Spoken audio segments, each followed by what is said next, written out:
الله أكبر. سبحان الله.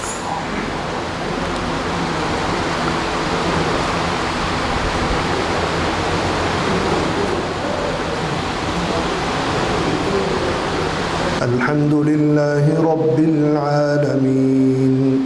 الرحمن الرحيم مالك يوم الدين إياك نعبد وإياك نستعين اهدنا الصراط المستقيم صراط الذين أنعمت عليهم غير المغضوب عليهم ولا الضالين.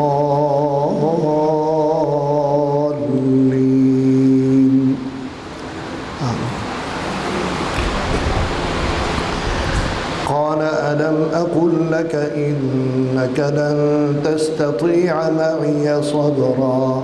قال إن سألتك عن شيء بعدها فلا تصاحبني قد بلغت من لدني عذرا فانطلقا حتى إذا أتيا أهل قرية استطعما أهلها فأبوا أن يضيفوهما فوجدا فيها جدارا يريد أن ينقض فأقامه قال لو شئت لاتخذت عليه أجرا قال هذا فراق بيني وبينك سأنبئك بتأويل ما لم تستطع عليه صبرا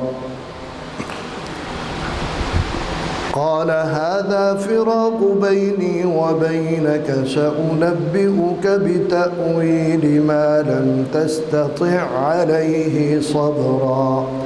أما السفينة فكانت لمساكين يعملون في البحر فأردت أن أعيبها وكان وراءهم ملك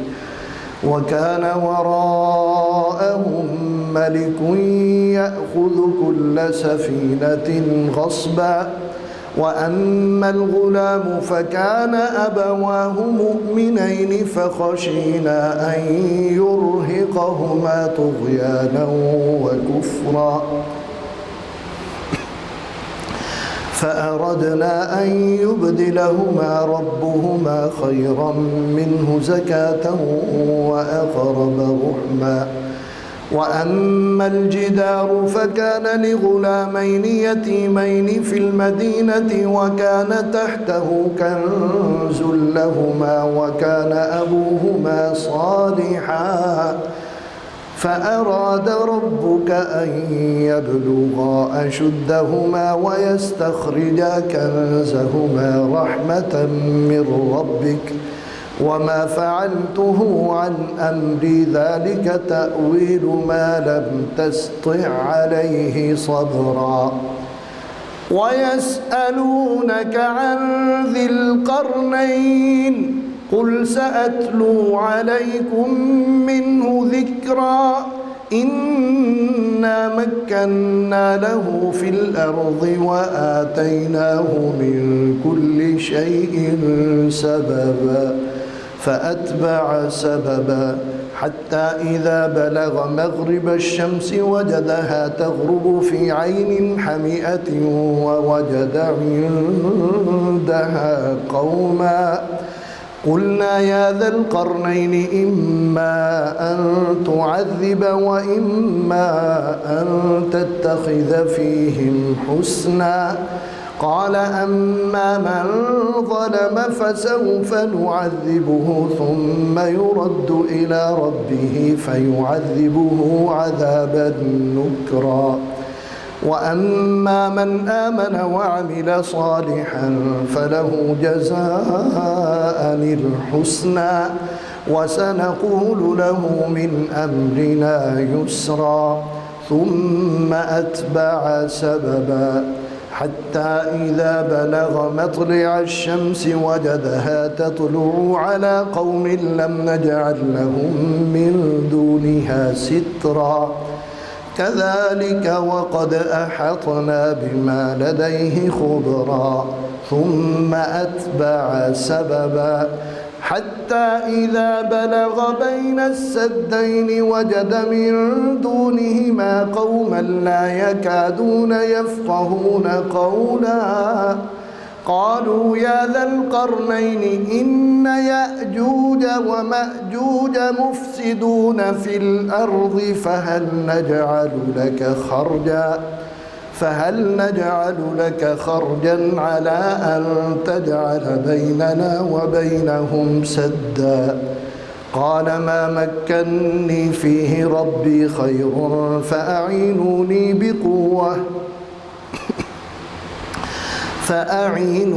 بقوة أجعل بينكم وبينهم ردما آتوني زبر الحديد حتى إذا ساوى بين الصدفين قال انفخوا حتى إذا جعله نارا قال آتوني أفرغ عليه قطرا فما استطاعوا أن يظهروه وما استطاعوا له نقبا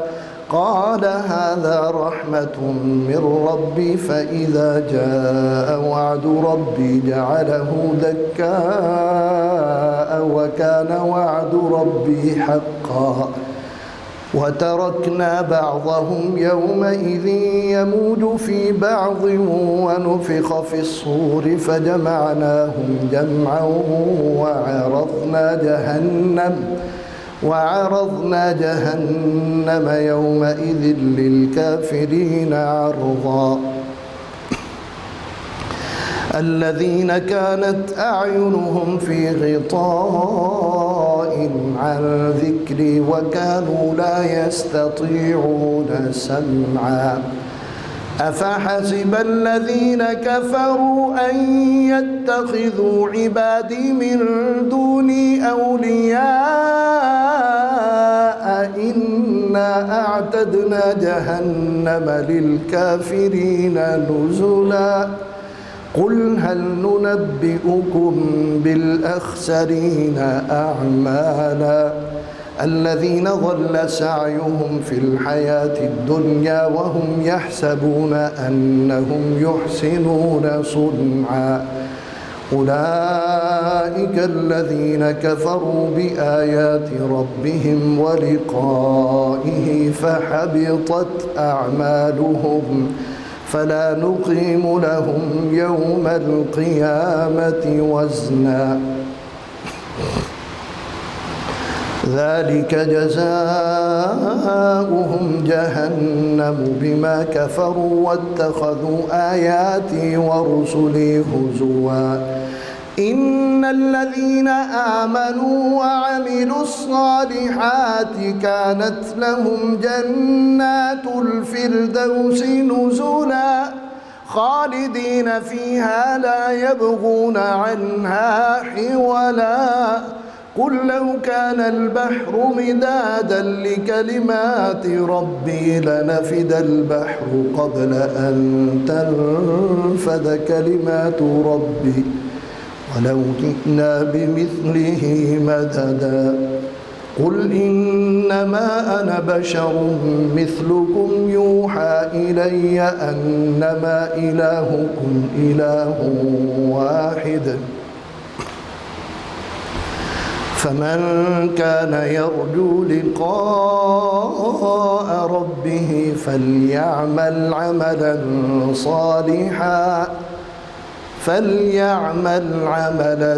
صالحا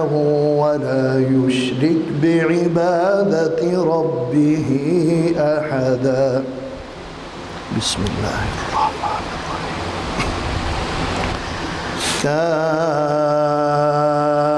كافها يا عين صاد ذكر رحمة ربك عبده زكريا إذ نادى ربه نداء خفيا قال رب إني وهن العظم مني واشتعل الرأس شيبا ولم أكن بدعائك رب شقيا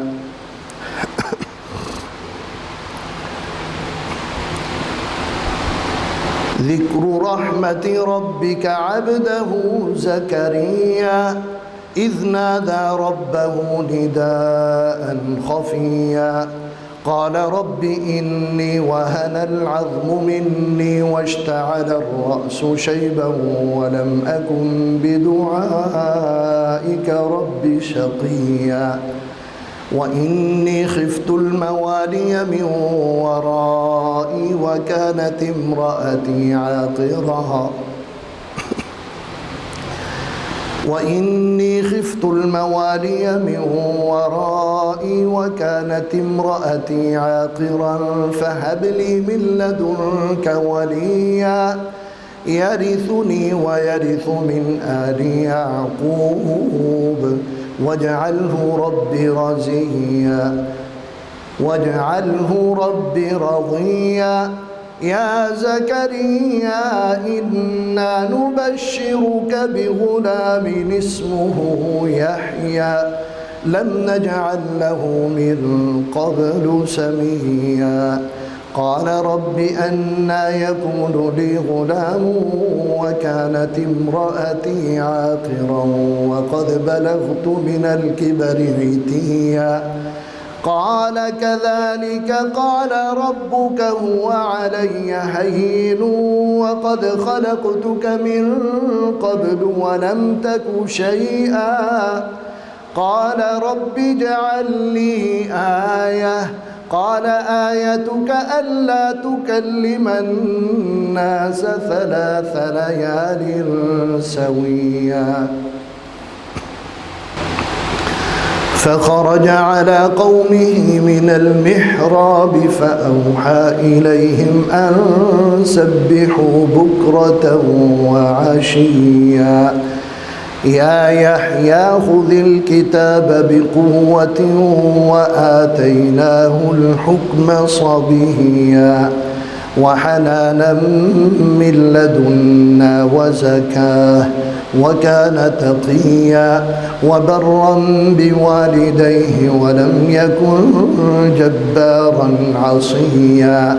وسلام عليه يوم ولد ويوم يموت ويوم يبعث حيا واذكر في الكتاب مريم إذ انتبذت من أهلها مكانا شرقيا فاتخذت من دونهم حجابا فأرسلنا إليها روحنا فتمثل لها بشرا سويا قالت إني أعوذ بالرحمن منك إن كنت تقيا قال إنما أنا رسول ربك لأهب لك غلاما زكيا قالت أنى يكون لي غلام ولم يمسسني بشر ولم أك بغيا قال كذلك قال ربك هو علي هين ولنجعله آية للناس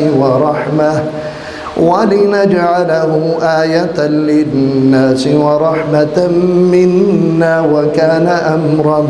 مقضيا فحملته فانتبذت به مكانا قصيا فأجاءها المخاض إلى جذع النخلة قالت يا ليتني مت قبل هذا وكنت نسيا منسيا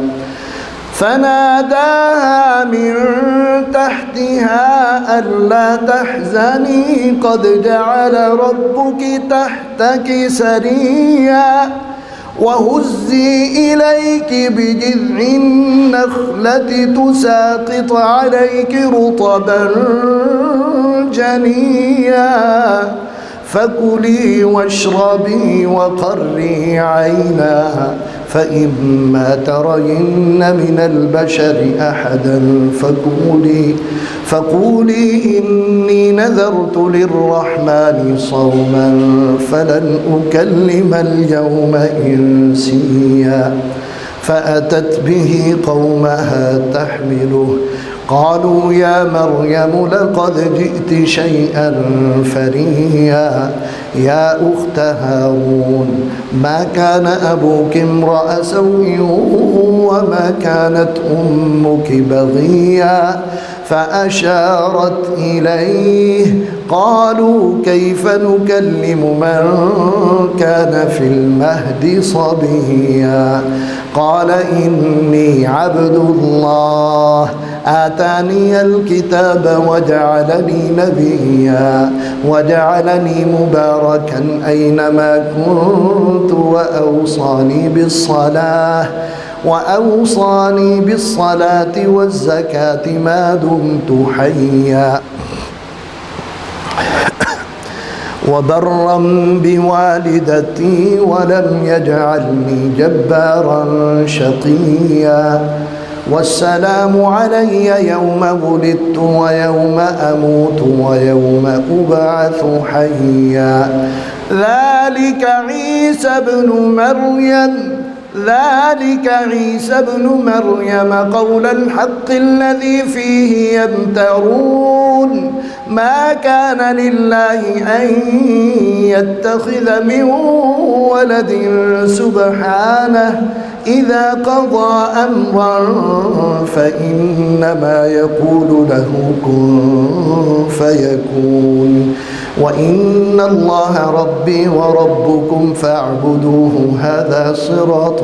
مستقيم فاختلف الأحزاب من بينهم فويل للذين كفروا من مشهد يوم عظيم أسمع بهم وأبصر يوم يأتوننا لكن الظالمون اليوم في ضلال مبين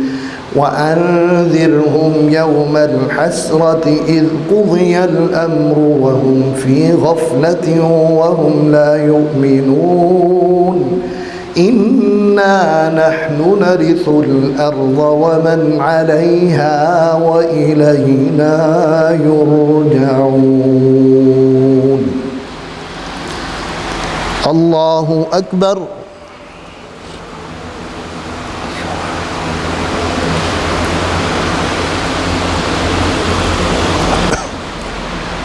سمع الله لمن حمده.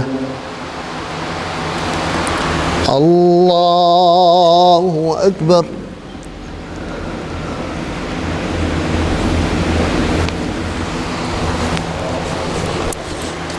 الله أكبر.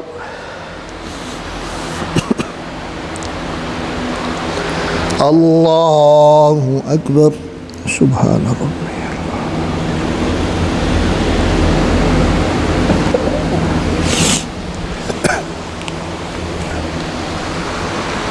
الله أكبر.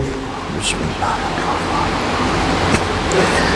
الحمد لله رب العالمين الرحمن الرحيم مالك يوم الدين إياك نعبد وإياك نستعين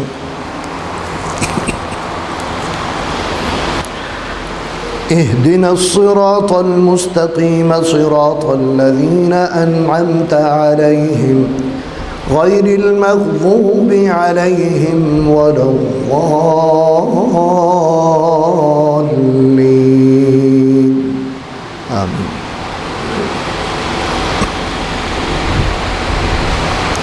واذكر في الكتاب إبراهيم إنه كان صديقا نبيا إذ قال لأبيه يا أبت لم تعبد ما لا يسمع ولا يبصر ولا يغني عنك شيئا يا أبت إني قد جاءني من العلم ما لم يأتك فاتبعني أهدك صراطا سويا يا أبت لا تعبد الشيطان إن الشيطان كان للرحمن عصيا يا أبت إني أخاف أن يمسك عذاب من الرحمن فتكون للشيطان وليا قال أراغب أنت عن آلهتي يا إبراهيم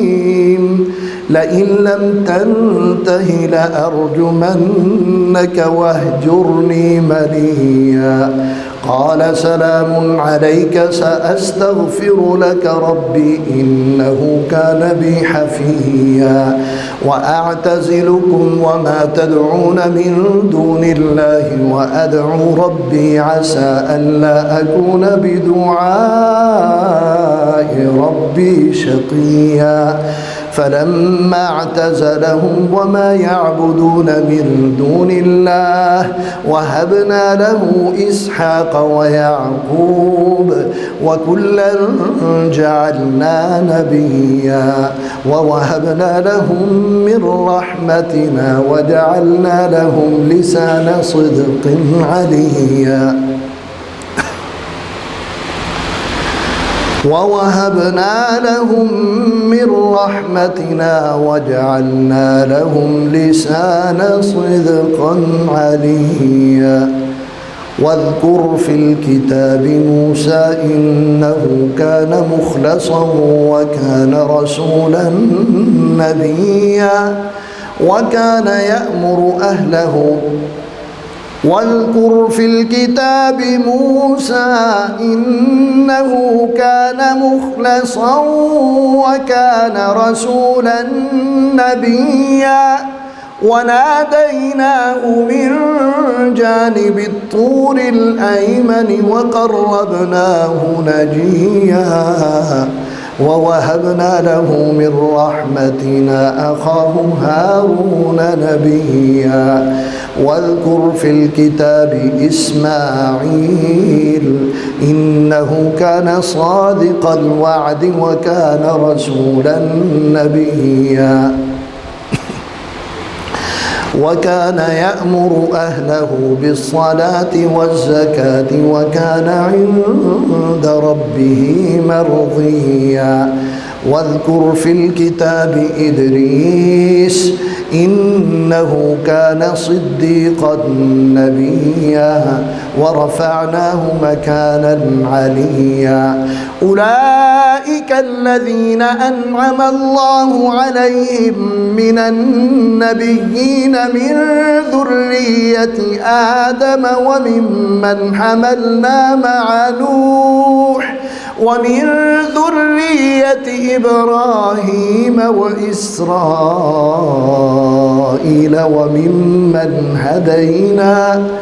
وممن هدينا واجتبينا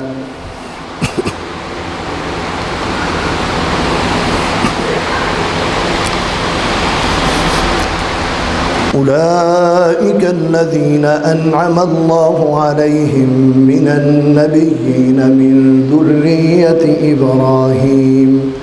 من ذرية إبراهيم وإسرائيل وممن هدينا واجتبينا إذا تتلى عليهم آيات الرحمن خروا سجدا وبكيا الله أكبر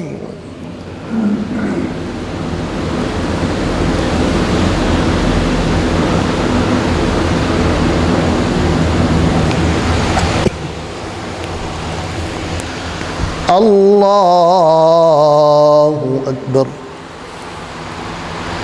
فخلف من بعدهم خلف أضاعوا الصلاة واتبعوا الشهوات فسوف يلقون غيا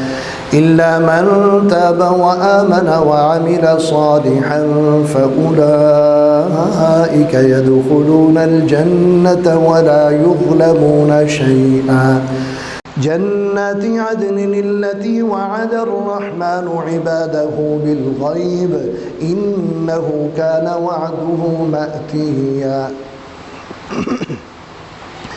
لا يسمعون فيها لغوا إلا سلاما ولهم رزقهم فيها بكرة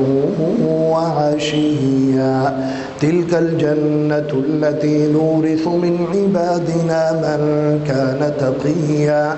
وما نتنزل إلا بأمر ربك له ما بين أيدينا وما خلفنا وما بين ذلك وما كان ربك نسيا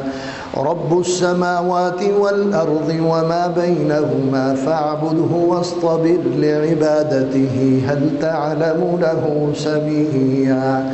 ويقول الإنسان أإذا ما مت لسوف أخرج حيا أولا يذكر الإنسان أنا خلقناه من قبل ولم يك شيئا فوربك لنحشرنهم والشياطين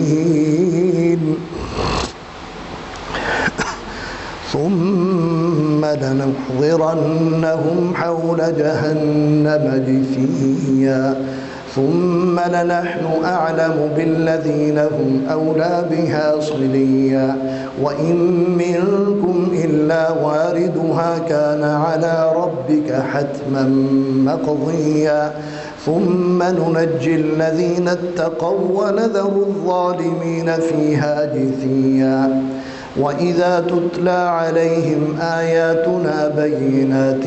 قال الذين كفروا للذين آمنوا أي الفريقين خير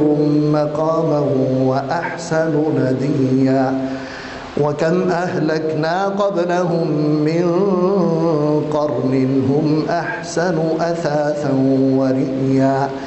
قل من كان في الضلالة فليمدد له الرحمن مدا حتى إذا رأوا ما يوعدون إما العذاب وإما الساعة فسيعلمون من هو شر مكانا وأضعف جندا ويزيد الله الذين اهتدوا هدى والباقيات الصالحات خير عند ربك ثوابا وخير مردا أفرأيت الذي كفر بآياتنا وقال لأوتين مالا وولدا أطلع الغيب أم اتخذ عند الرحمن عهدا كلا سنكتب ما يقول ونمد له من العذاب مدا ونرثه ما يقول ويأتينا فردا واتخذوا من دون الله آلهة ليكونوا لهم عزا كلا سيكفرون بعبادتهم ويكونون عليهم ضدا ألم تر أنا أرسلنا الشياطين على الكافرين تؤزهم أزا فلا تعجل عليهم إنما نعد لهم عدا يوم نحشر المتقين إلى الرحمن وفدا ونسوق المجرمين إلى جهنم وردا لا يملكون الشفاعة إلا من اتخذ عند الرحمن عهدا وقالوا اتخذ الرحمن ولدا لقد جئتم شيئا إدا تكاد السماوات يتفطرن منه وتنشق الأرض وتخر الجبال هدا أن دعوا للرحمن ولدا وما ينبغي للرحمن أن يتخذ ولدا إن كل من في السماوات والأرض إلا آتي الرحمن عبدا لقد أحصاهم وعدهم عدا وكلهم آتيه يوم القيامة فردا إن الذين آمنوا وعملوا الصالحات سيجعل لهم الرحمن ودا فإنما يسرناه بلسانك لتبشر به المتقين وتنذر به قوما لدا وكم أهلكنا قبلهم من قرن هل تحس منهم من أحد أو تسمع لهم ركزا.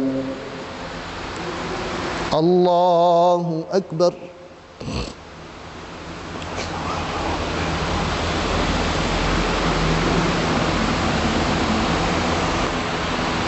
سمع الله لمن حمده. الله أكبر. سبحان ربي.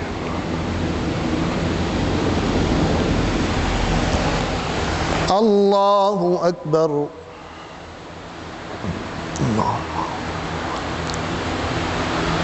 الله أكبر. سبحان ربي. الله أكبر. التحيات لله والصلوات.